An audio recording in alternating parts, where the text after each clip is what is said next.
सुने, ये भी अभी एक जगह जाना हुआ, नाम नहीं लूंगा, राज खुलेगा किसी का, तो वहां बताया मदरसे वालों ने कि 4 महीने से मदरसे वालों की तनख्वाह नहीं गई है। अब चूंकि कारी नौशाद साहब सफर सब में रहते हैं, मजार मिल जाता है, कहीं तो हाजिरी भी होती है, तो कुछ मजारों पे जाना हुआ, गोला कितनी ऊंची थी हजरत, और इतनी मतलब उसकी चौड़ाई थी और इतनी लंबाई होती, ज्यादा ही होती इससे। उसमें इतने नोट थे कि लोग लकड़ियों से धकेल लेते, और शीशा लगा था उसमें, ऐसा नहीं कि साहब वो नोट ही नहीं घुस रहा, वो फुल भरी थी, है ना? कोई मसला तो नहीं भाई? अगर हो तो टेंशन नहीं है, पाए मोरा लंग ने मुल्क खुदा तंग ने। सूफी मुंशी तालिब मियां साहब कबला बैठे, अल्लाह का शुक्र है, अल्लाह ऐसे 4-5 सूफी और पैदा करे जो कौम को सही मंजिल की निशानदही करे। हजरत अक्सर मुझसे कहते हैं कि जब भी बोलना सच बोलना, बात कड़वी लगे या मीठी लगे, कहना हक बात, और यही आदत हजरत की भी है। मैंने देखा बड़े बड़े जलसों में कभी कभी बड़ी बड़ी पगड़ी वालों पे भी ठंडा कर दिया, पगड़ी वालों के भी जोश खरोश, इसलिए कि लिमिट में मसला रहना चाहिए। तो होता क्या, तो उसमें ठूस रहे गोलक में। मैं उसे कुछ देर देखता रहा, मैंने कहा वाह क्या निजाम है लोगों का, किसी की तनख्वाहें पूरी नहीं हो रही है और कहीं नोट आ ही नहीं रहा, भरा जा रहा।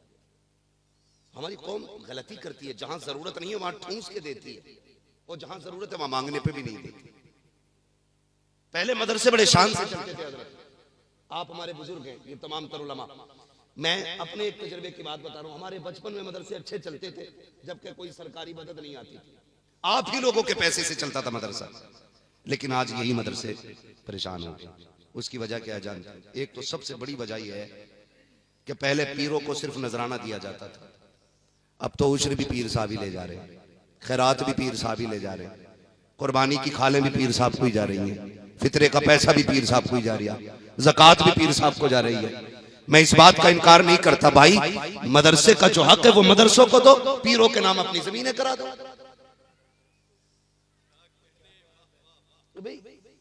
पीरों का मुखालिफ नहीं हो, जमीन दे दो पीर साहब को अपनी, लेकिन मदरसे वालों के साथ ये सितम ना करो। एक एक मुरीद हजूर को मालूम है कितने कितने दे रहा हजूर को, हुजूर ना समझे, हजूर में पहले ही बता दे, एक एक मुरीद 3-3 लाख की रसीद हजूर की कट रही है। मदरसे वाले पूछते हैं, कहते हैं ना वो हजूर ले गए। अबे हजूर था कि डाकू था? मदरसे के नाम का भी कुछ नहीं बचा। कुछ बातें ऐसी हैं जो मैं इससे आगे महफिल में नहीं कहना चाहता, हजूर मिलेंगे तो इंशाअल्लाह कहूंगा और हजूर ही से कहूंगा, मगर आपसे इतना कहना चाहता हूं, ये मदरसे हमारे आज जो दाढ़ियां सलामत है ना, ये नहीं मदरसों की देन है। आज जो कलमा आता है ना हमारे बच्चों को, ये मदरसे की देन है। आज जो टोपी लगानी आई है हमें, ये मदरसों की देन है। अगर कुछ बेटियों के सर पे दुपट्टे सलामत है ना, तो मदरसे की देन है। अगर ये बंद हो गए ना, कोई जनाजा पढ़ाने वाला नसीब नहीं होगा। हजूरों के चक्कर में मत रहियो, ये पहले बता रही हो। कारी साहब कई हजूरों के पीछे नियत बांध ली मगरिब की, तो 3 रकात ऐसा लग रहा था 3 साल से खड़ा हूं पीछे। कुरान से ज्यादा अपने सजरे पे ध्यान दे रहा। इसे ये नहीं पता कुरान में मंजिलें कितनी है, ये पता मेरी 7 पुश्तों में इतने वली हुए। कयामत में ये नहीं पूछा जाएगा कि बता तेरी नस्ल में कितने वली हुए। बिदरम सुल्तान बूथ के नारों से कुछ नहीं होना। तू बता तू क्या है, तू भी कुछ है कि नहीं? लोगों की लाइन पीछे है, औज़ुबिल्लाह बिस्मिल्लाह नहीं। तुम यार इंसाफ करो, आपको इंसाफ करना पड़ेगा।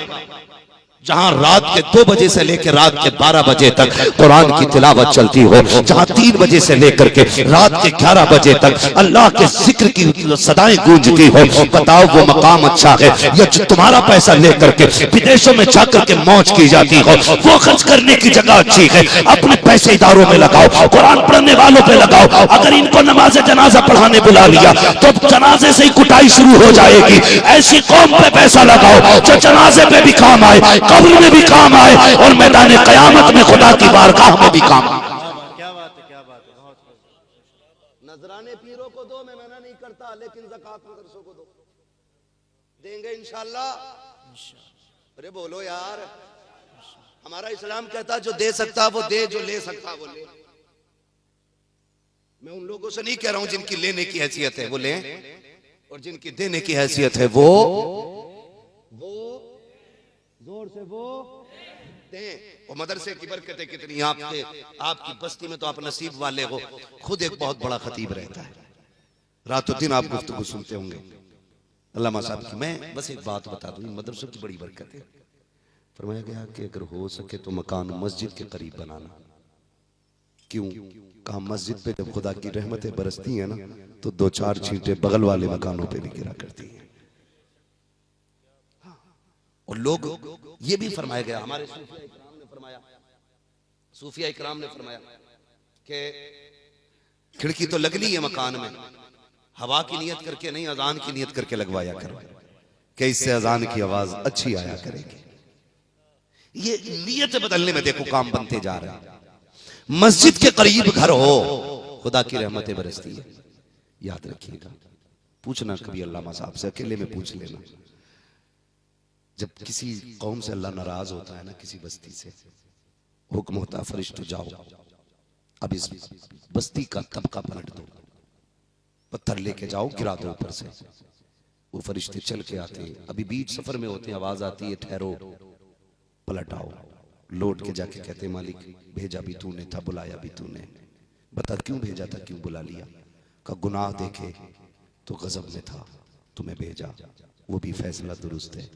लेकिन जब तुम चले हो, अभी जमीन पे छोटा सा बंदा मेरा 10 साल की उम्र हो, और वो मुसल्ला लेके कुरान लेके बैठ गया है, उसने बिस्मिल्लाहिर्रहमानिर्रहीम पढ़ा, मेरी रहमत शबाब पे आ गई, मैंने फैसला कर लिया जिस जमीन पे मुझे रहमान कहने वाला बंदा हो, मैं उस जमीन पे पत्थर नहीं गिराऊंगा। अगर एक बंदा बिस्मिल्लाह पढ़ दे, अल्लाह पूरी जमीन का अजाब उठा लेता है। पूछो इन उलमा से सुबह से शाम तक कितनी बार बिस्मिल्लाह पढ़ी जाती है, कितनी बार कुरान पढ़ा जाता है, कितनी बार रब की कुरान की आयतों की तिलावत होती है। सोचो तो सही कितनी बरकतें आती होंगी। पहली जिम्मेदारी तो आप लोगों की है, जो आप मदरसे के करीब रहने वाले लोग हैं, जो इस बस्ती के रहने वाले लोग हैं, आपकी जिम्मेदारी बनती है मदरसों को इतना मजबूत कर दो, इतना मजबूत कर दो कि उलमा को सोचने का वक्त ना रखे। ये ना सोचे तनख्वाह किधर से आनी है, ये ना सोचे खर्चा किधर से होना है, बच्चे कहां से खाएंगे, कहां से पिएंगे। याद रखिएगा, ये कभी तुम्हारे दरवाजे पे नहीं आएंगे। अगर किसी के दरवाजे पर कोई आलिम पहुंच जाता है तो ये मत सोचना ये खुद चल के आया है, अपनी किस्मत पे नाज करना, और ये सोचना आज मदीने वाले ने मुझे याद कर लिया है, आज उन्होंने मुझे याद किया है। भले जेब तेरी है लेकिन कब्जा मदीने वाले का है, दौलत तेरी है बिल्कियत मदीने वाले की है। अगर मदरसे का मामला हो जाए, आगे बढ़ के खर्च किया करो। आज उनके मेहमानों का भरम रख लो, कल कयामत में मुस्तफा आपका भरम रख के दिखा। नारे तकबीर, नारे रिसालत, मसलके आला हजरत हजरत अल्लामा मुफ्ती हम्माद रजा साहिब किबला, जश्न दस्तार बंदी, नारे तकबीर, नारे रिसालत। बहुत खूब करेंगे इंशाअल्लाह। ये जो मस्जिदों के झगड़े और बिरादरियों के झगड़े ना, उससे बेहतर ये अगर मुकाबला करना है तो फिर दीन के कामों में मुकाबला करो। किसी ने कहा है कि अगर कोई ये कहे कि 5 महीने की तनख्वाह मेरे जिम्मे, अगर है कोई मर्द तो फिर वो खड़े होके कह दिया कर साल भर की मेरे जिम्मे। यहां मजा आता है और यहां सवाब भी मिलता है, लेकिन यहां नहीं। यहां दिए प्रधान ने तो हिसाब लेने बब्बा ना रहे, हिसाब दो पिछले साल का रजिस्टर। मैं तो कहता हूं अगर हिसाब लेने आए उससे कहना चल पूरे साल का खर्चा तेरे जिम्मे, हिसाब हम दे रहे हैं। 10 रुपए दे के बंदा हिसाब लेता है। सुनो हिसाब का एक दिन मुकर्रर है, हिसाब अल्लाह लेगा, आपसे भी, हमसे भी और सबसे। आज हम अपना काम करें, ये अपना काम करें, हिसाब उस दिन होना है। आप हिसाब में पड़ेंगे तो मसला बेहिसाब हो जाएगा। तो ऐसे पीरों से बचे जो हर 3 महीने में घूमने आ रहे हैं और खाल भी ले जा रहे हैं। ऐसा पीर मिले तो अल्लाह तौफीक दे तो खाल का जुब्बा सिलवा दे, हुजूर यही पहनो आप, मदरसे कंगाल कर दिए लोग। हाँ हजरत जी तकलीफ हो रही है, गोलक भरी पड़ी है। नोटबंदी हुई ना, नोटबंदी, कई खानगाहों में गला सड़ा नोट निकला, लूटम लाट, कोई मना ही नहीं कर रहा। मैं तो पीरों से गुजारिश करता हूं, खुदारा जब कहीं जाया करो अपने मुरीदों से कहा करो जब तक जिंदा रहना कुरान की खिदमत करते रहना। एक सच्ची बात हजरत है, कोई भी फन हो, नहव, सर्फ, मंतिक, फलसफा, कोई भी फन हो, ये सारे फन इसलिए पढ़ाए जाते हैं ताकि कुरान पढ़ना आ जाए, है कि नहीं? ये सारे फन इसलिए पढ़ाए जाते हैं कि कुरान पढ़ना आ जाए। आज हम चतुर्वेदी बने बैठे हैं, हमें बिस्मिल्लाह ही नहीं आ रही। भाई किधर गया उधर, रास्ता भूल गया क्या? हैं? अदीब शहीर हमें कहा जा रहा है, खुतबा सुनो ना तो माथे पे पसीना आ जाए। हालात ये है। ओ भाई असल कुरान है तो वक्त कुरान को दिया करो। हमने भी नाइंसाफी की है, जो आता है खतीब को पैसा देता है, जो आता है शायर को पैसा देता है। हमने निजाम बदल के रख दिया है। क्या ये अच्छा होता? जितने खतीब होने चाहिए, जितने नकीब हो, जितने जितने शायर होने चाहिए, उतने की कारी होने चाहिए, उतने की तावी होनी चाहिए। और होना ये चाहिए, पहले तिलावत होनी चाहिए, फिर नात होनी चाहिए, फिर तकरीर होनी चाहिए, फिर तिलावत होनी चाहिए, फिर नात होनी चाहिए, फिर तकरीर होनी चाहिए। और कूट कूट के पैसे देने वालों, जितना शोरा पे लुटाते हो, खुतबा पे लुटाते हो, उतना की तिलावत करने वालों पे लुटाओ, ताकि बच्चों को पता चले सिर्फ तकरीर करने वाले को पैसा नहीं मिलता, नात पढ़ने वाले को पैसा नहीं मिलता। अगर कुरान पढ़ो तो कुरान पढ़ने वाले को भी पैसा मिला। गरीब तो हमने बनाया ना कुरान वालों को। बच्चा भी हिसाब लगा लेता, रमजान में एक ही बार मिलने 30 मिल जाए, 40 मिल जाए, उसके अलावा तो मिलना ही नहीं। शौक पैदा करो, कुरान की तिलावत की महफिलें रखा करो आप लोग, वरना कुरान के अंदर वो कमाल रखा है अल्लाह ने। अगर अच्छा कारी अच्छी आवाज में समंदर के किनारे पड़ते खड़े होके तो लहरें रुक जाया करती है। ये कुरान है। अगर यकीन ना हो तो पढ़ो तारीख, जब मेरा नबी कुरान पढ़ता था तो जो गालियां देते थे, बुरा भला कहते थे, वो छुप छुप के हुजूर की तिलावत सुना करते थे। ये भी तारीख है। पूरी काबीना बैठ जाती थी हुजूर के खिलाफ, अबू जहल, उतबा, शैबा बड़े बड़े बैठ जाते थे। ओ भाई उनकी बात नहीं सुननी। अबू जहल कहने लगा सुनो भाई एक चीज पर रोकथाम करो। कहा क्योंकि सुना है वो कुरान पढ़ते हैं तो हमारी पार्टी के लोग कुरान सुनने जा रहे हैं, रोको वरना उधर ही चले जाएंगे लोग। तो बड़े बड़े लोगों ने मशवरा किया कि हाँ किसी को नहीं जाने देंगे। लेकिन जब ईशा का वक्त आया, महबूब ने कुरान पढ़ना शुरू किया तो जानते हो जिन्होंने पाबंदियां लगाई थी वही चेहरे छुपा के सारे कुरान सुन रहे थे। एक दूसरे को देख के भाग लगा दी। और दोनों एक तो अबू जहल उतबा से छुप के भागा, उतबा शैबा से छुप के भागा, एक दूसरे से छुप के भाग रहे थे ये कहीं देख ना ले। लेकिन भागे ना तो एक साथ ही भागे और एक ही चौक में एक दूसरे से जाके मिल गए। किधर से आ रहा है? कहा नहीं बस यही था। कहा झूठ ना बोल, कभी वहां से कुरान सुन के नहीं आ रहा है। कहा मैंने भी तो तुझे देखा था, तू भी वही कुरान सुनने गया था। बातें होने लगी, यार तू भी गया था, तू भी गया था, बता गया क्यों था? अबू जहल ने कहा यार जब मोहम्मद कुरान पढ़ते हैं इतना प्यारा पढ़ते हैं कि तबीयत मानती नहीं है, कहीं भी हो खींच के उनकी तरफ चला जाना पड़ता। नारे तकबीर, नारे रिसालत, अज़मत कुरान, जश्न दस्तारबंदी। कड़वी सच्चाई है, हम कुरान की बरकतों से महरूम हो चुके हैं। लज्जत ही नहीं रहेगी हमारी समाज में क्योंकि हमने कुरान की बरकतें छोड़ दी।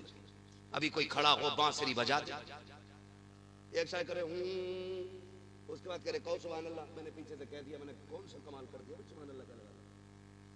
ये ढंग है हमारा भाई। मैं आपको बताऊं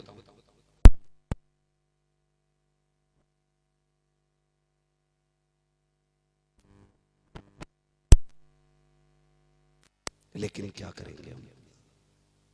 हमारी फ्रिज पे रोज पोछा लग रहा है, वॉशिंग मशीन साफ हो,